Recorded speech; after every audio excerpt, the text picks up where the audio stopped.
അന്ന് രാത്രി കൊച്ചിനെയും കൂട്ടി സൂയിസൈഡ് ചെയ്യാം എന്ന് വിചാരിച്ച് ഞാൻ മോനെ അവസാനമായിട്ടൊന്ന് ചുംബിക്കാം എന്ന് വിചാരിച്ച് മോനെ ഞാൻ ഉമ്മ വെച്ചപ്പം എൻ്റെ മോൻ പെട്ടെന്ന് തലവണ്ണയുടെ അടിയിലിരുന്ന കൃപാസനം പത്രം എനിക്ക് എടുത്തു തന്നു.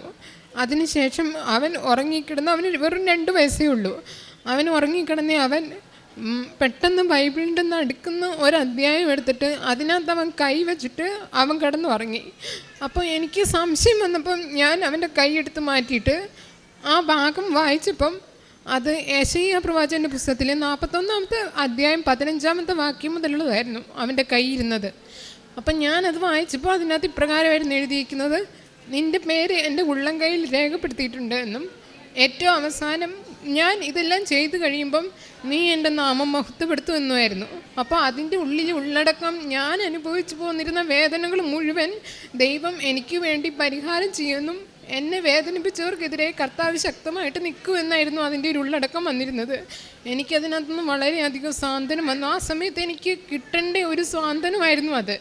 അപ്പം പെട്ടെന്ന് ഞാൻ ചിന്തിച്ചത് എത്ര തെറ്റായിപ്പോയെന്ന് എനിക്ക് ആ ഒരു നിമിഷം തന്നെ തോന്നി.